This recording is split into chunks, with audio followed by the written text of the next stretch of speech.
Building Construction for the Fire Service, Week 6, Homework Problem 4.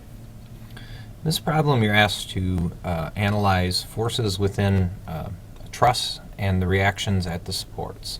So we'll start with the thing that we always start with, which are the fundamental statics equations. So the sum of the forces in the x direction, the sum of the forces in the y direction, and the sum of the moments about some point. And I think for simplicity I'm going to start with point F.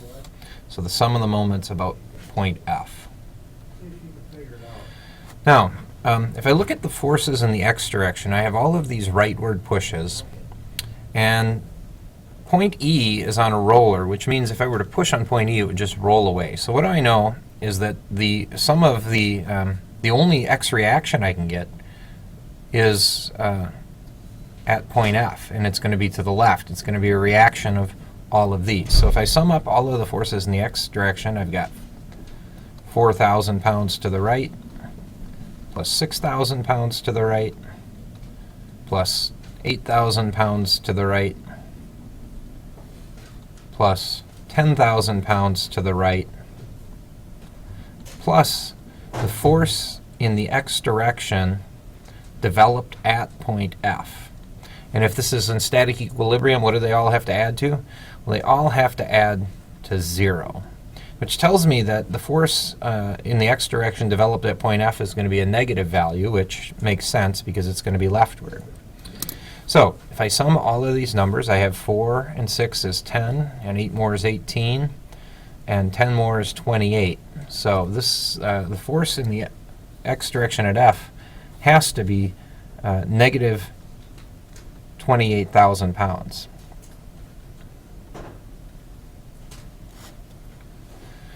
Now, the sum of the forces in the y direction.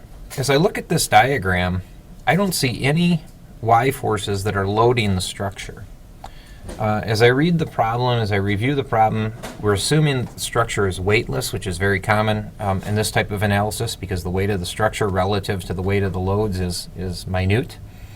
And so the only things that could possibly offer any type of forces in the y direction are points F and point E. So what do I know? I know the sum of the force in the y direction at point F plus the sum of the force in the y direction at point E must equal 0.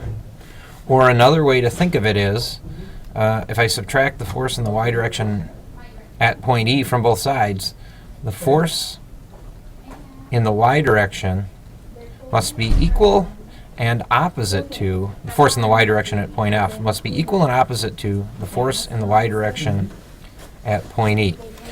And that's about as far as I can get with this at the moment until I start calculating moments. So let's look at the sum of the moments about point F.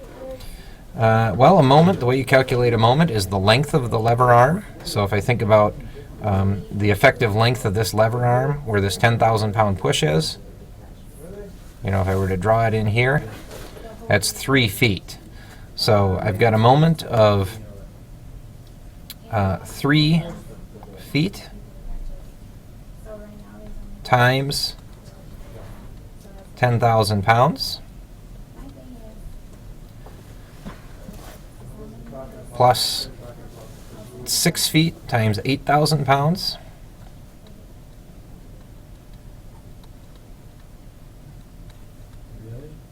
plus 9 feet times 6,000 pounds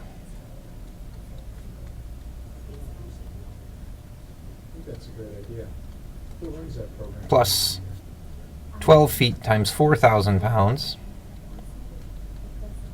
Oops, 12 feet times 4,000 pounds. Plus, what else could generate a moment about point F? Well, the reaction of the roller at point E. So the force in the y direction at point E times the lever arm, which the distance from F to E is 8 feet. So, and then all of these sum to 0. So I'm going to rewrite this in a slightly different way. I'm going to say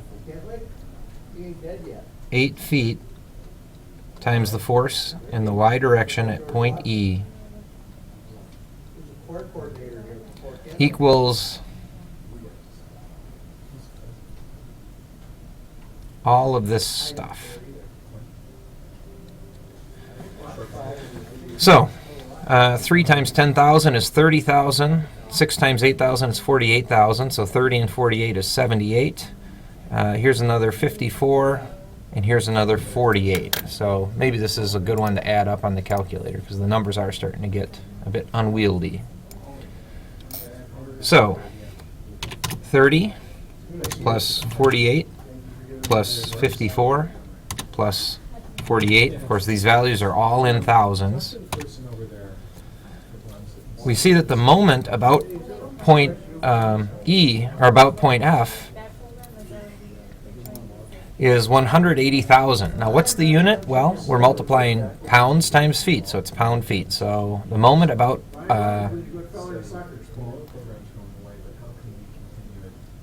point F is 180,000 pound feet. Well, the way that we calculate the force at point E in the y direction is we take this moment and we divide by the length of the lever arm. So we're going to be dividing we're going to be dividing pound feet by feet, and we're going to get a unit in pounds. So I can say the force in the y direction at point E equals 180,000 pound feet over 8 feet. The unit of feet cancels, and I'm left with some number of pounds. So if I take 180,000 and divide by 8, I get 22,500 pounds.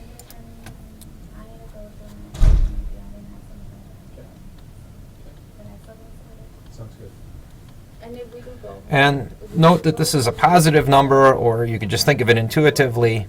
Point E has got to be pushing up on the structure with 22,500 pounds.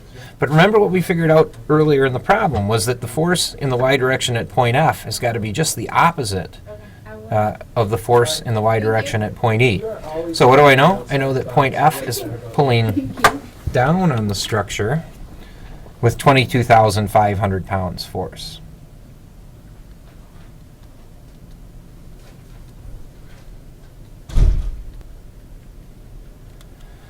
So there I've calculated all of my reactions. Now let's see what else it asks for.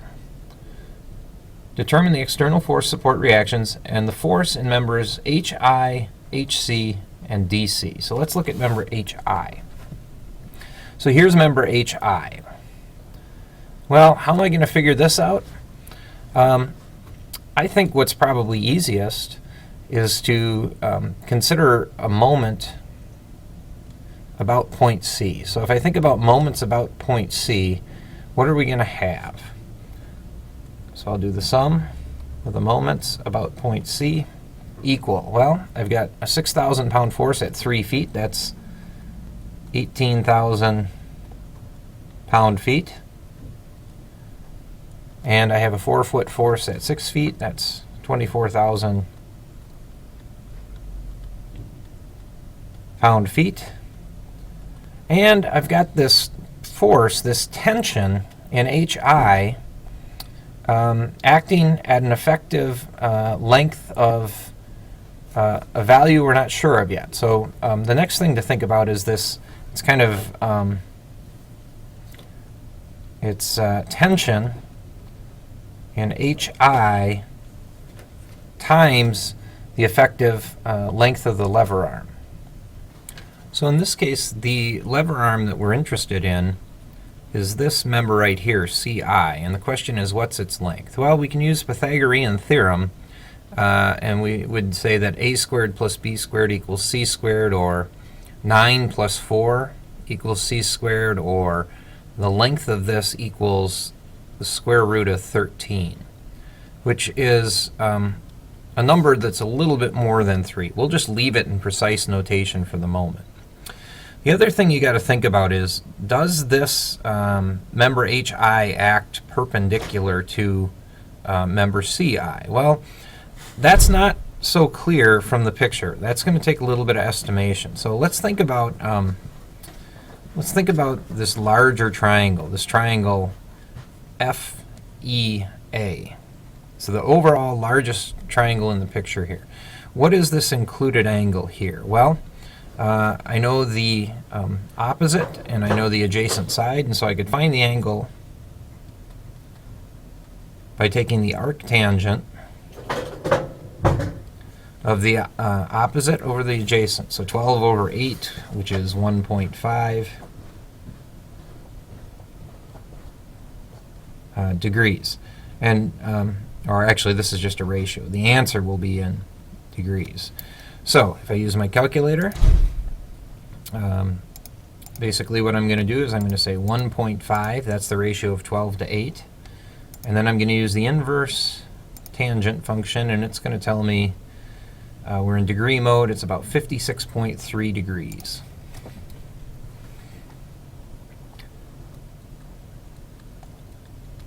Well, how's this useful? Here's how it's useful.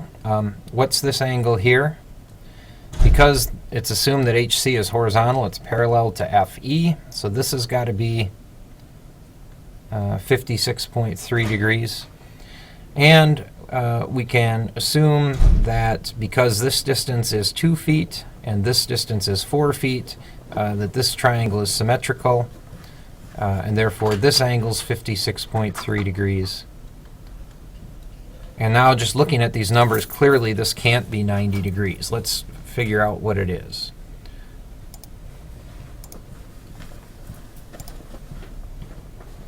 So I take 180 degrees, I subtract from it 56.3, and then I subtract again 56.3 because there are 2 of those angles in there. And I find that this remaining included angle is about 67.4 degrees right in here.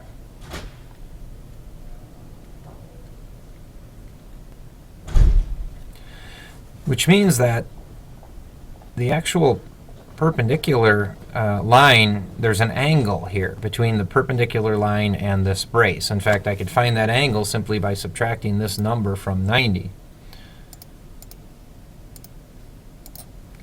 And what I find is that angle is about 22.6 degrees. So let's redraw that triangle larger. Let's think about what we've got here. I've got the line that is actually perpendicular. I've got the line that is the line of action along this member HI, and I know this angle in here is 22.6 degrees.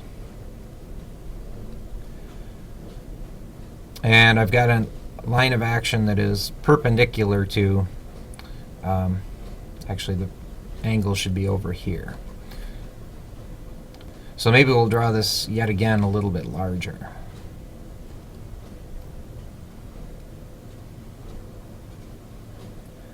So the hypotenuse of this triangle represents the tension in component HI. The long side of this triangle represents the force we would need to create the moment. So if I think about the moment I'm trying to create, well, I'm trying to create a moment to counteract this 42,000 pound-foot moment. So I could think about this as 42,000 pound-feet equals the length of this moment arm, which is the square root of 13, times the force. And I guess we'll just give this we'll give this force a name. I don't know, I'll call it force Z, just because we are not using letters near the end of the alphabet. We're not using Z. Okay, so 13 times square root of 13 times force Z. This is a length, right? This is feet, this is in pounds. So now we just divide 42,000 by the square root of 13, and that tells us